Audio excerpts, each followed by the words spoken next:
Shalom, shalom, beloved, and welcome to rYse Radio, a ministry of RBM, where it is our duty to equip and empower you to help prosper you in the Most High Yah and bring together Zion in one mind and on one accord, now King and our Messiah, Yeshua, the Lion of Yehuda, of Judah. My name is Loay, and it's a pleasure to be with you all here today for a continuation on our study of the art of spiritual warfare, okay? And of course, we've been talking about the mighty weapons of war, okay, prayer and supplication, all right, and some of the Hebrew words that correlate with prayer and supplication, all right. So please check out those previous meditations if you hadn't already, all right. And before today, we're going to take a look at another mighty weapon of war, the prayer Jabez, or the prayer of Jabez, all right. And we're not going to be very long here, and we're going to break this, we're going to break this prayer down. It's a simple, maybe 30-45 second prayer, if that. And it's just a very powerful prayer, and I really want to encourage our people, our folks, to start praying this prayer, every day, at least once a day. Try it 3 times a day, okay? But we're going to take a look at this, all right? And it comes from, the book of Chronicles, the first book of Chronicles, all right? And it says here that, Jabez was more honorable, than his brothers, okay? His mother named him Jabez, saying, because I bore him with sorrow. And it goes on to say, Jabez, he called on the Most High, Elohim, the Elohim of Israel, saying, oh, that you would bless me indeed and enlarge my border. May your hand be with me, and may you keep me from evil, that I may not cause pain. And then it says the Most High granted him that which he requested. All right. And again, that's First Chronicles chapter 4, verses 9 through 10. All right. So, like I said, we're going to take a look at the prayer of Jabez, okay, because we're trying to teach our people how to properly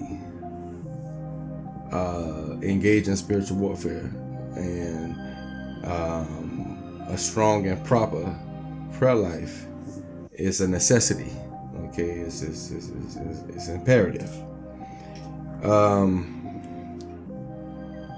And I'm just sharing with you, what helped me, since I was a youngin', like very, I started seeking out the Most High at a very young age, So,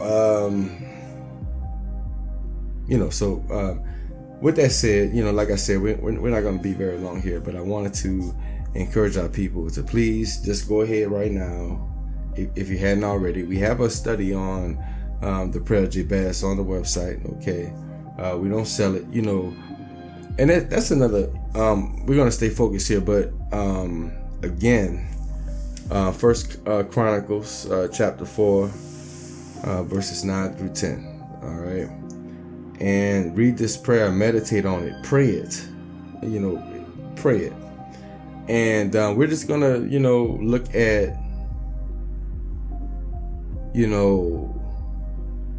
what was it about Jabez that made the Most High, grant his request? Why does the scripture record this? And real quick, I will say that, Jabez was from the tribe of Judah, all right? And then the scripture says that he was more honorable than his brothers, all right? So I want to take a look at, the words of Jabez's, request. And that's what we're going to do in the next, we're going to break this up into 4 segments, all right?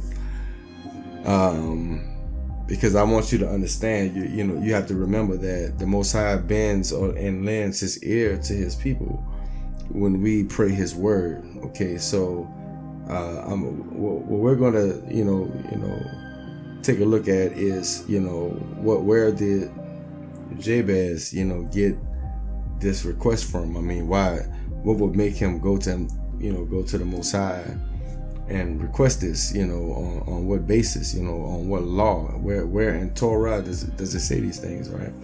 So, and like I said, we're keeping it plain, all right? We want you all to understand, and start praying it. Like I said, start praying it right now. We're going to try to at least get, 2 parts out this week and another 2 out, next week, the Most High willing. We'll see, but it can be done.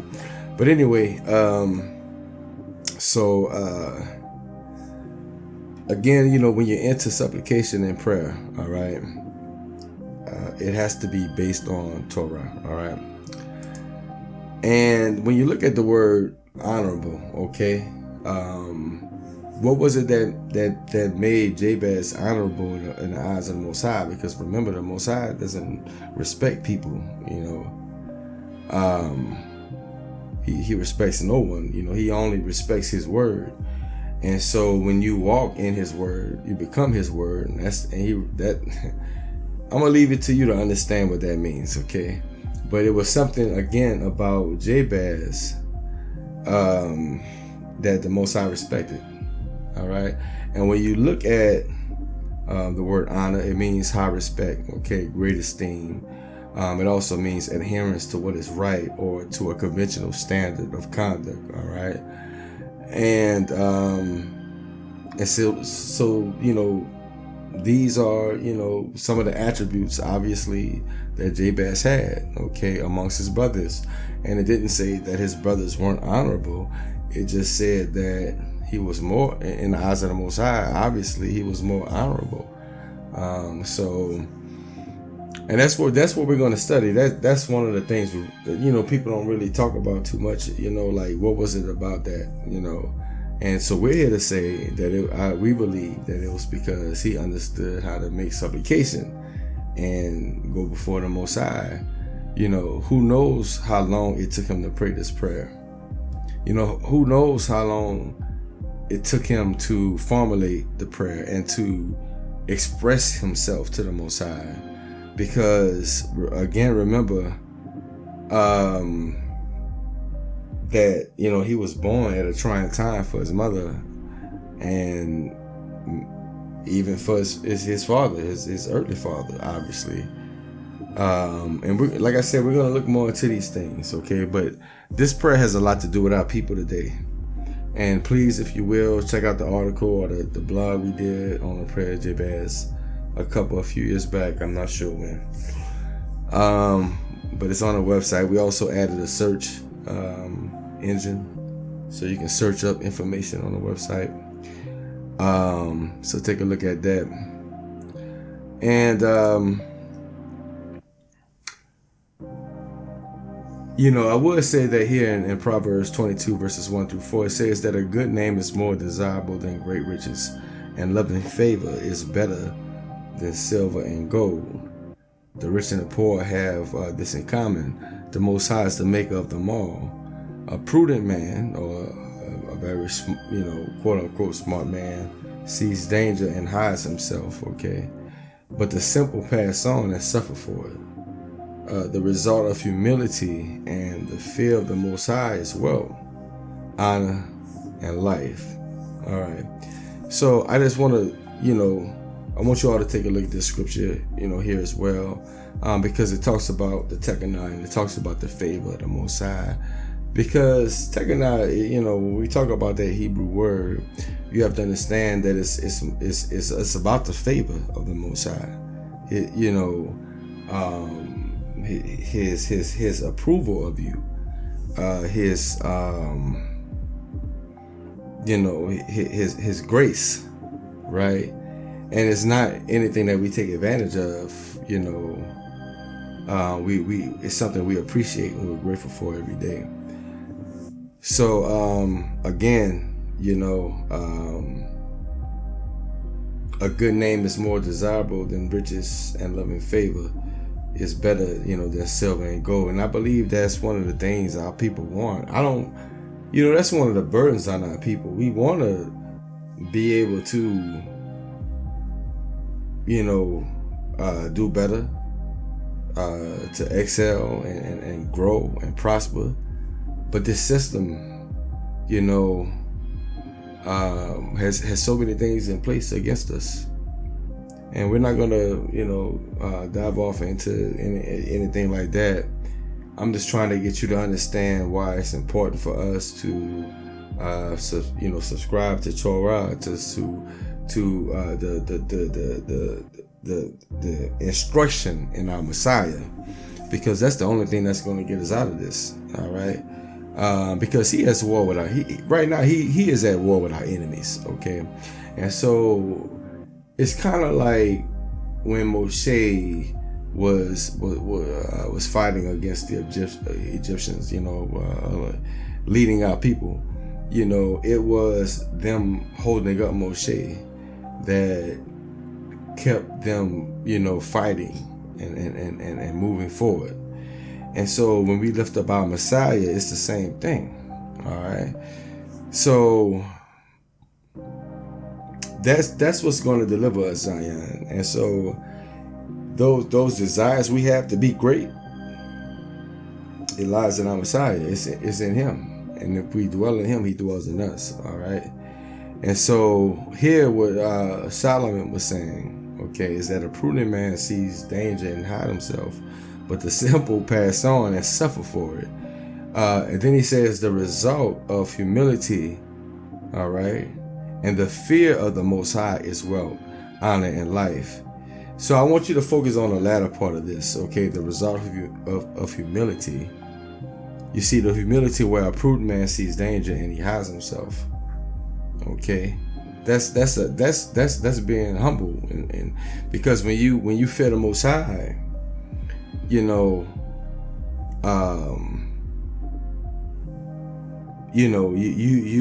want to hide yourself. He becomes your refuge. Okay, so you hide yourself from danger, and the things that Torah says that will bring us down as a people, the thing our Messiah instructed us that will bring us down as a people, those are the things you want to hide yourself from. Okay. And then it says, but the simple pass on and suffer for it. All right. So, just take a look at this scripture. Okay. I'm just trying to teach these things to you the best that I can. I've had this prepared for a couple of days now. And it just looks like it's getting more and more imperative, that we understand these things, beloved. Because again, the result of humility and the fear of the Most High is wealth, honor, and life. The same things that the Most High saw in Jabez, it's the same thing that he received from the Most High: wealth, honor, and life. Okay, all right. So,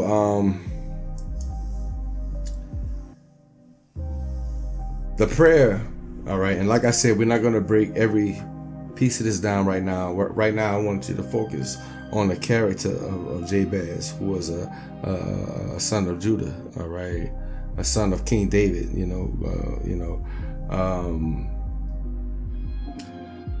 not going to necessarily say a son of King David. Forgive me. He was a son of Judah, all right. I stand corrected, because I believe that the time he existed, it's the time that he existed is not very clear in Scripture. If you read this, it doesn't really say a lot about him, but that's like our Messiah said. Like, if you were to write a book about all of the great things that were done, like if you were to write a book about every great thing the Most High did through our people, like there's so many things that are written that we never even read. I mean, because our people were used to journaling. You know how many scribes they had? So I mean, it was just, you know, they had time to do it, and they did, and those who knew how to do it, they did it. So, you know, Jabez is like Job. He's like one of those, you know, one of our ancestors who were mentioned, you know, in Scripture, but there's not a lot that's said about him. Okay, and that kind of even makes it more mysterious. Like, why was he even mentioned, right? So, and that's one of the things we really have to pay attention to as well. So, okay, beloved, again, you know, read this scripture, read the prayer, and it simply goes, "Oh Heavenly Father, oh, that you will, you know, bless me indeed, okay, and enlarge my border. May your hand be with me, and may you keep me from evil, that I may not cause pain." The Most High granted him that which he requested. And again, that's 1 Chronicles chapter 4, verses 9 through 10. All right. So remember, Zion, when you honor the Most High, he will honor you and remember you. Okay, when you remember him. All right. A very important key to getting your prayers answered. All right. A very important part of that. All right. And so yeah, we're going to leave it right there. And again, we're going to come right back, the Most High willing, with part 2 to this. And we're going to continue to look further into the prayer of Jabez. Shalom.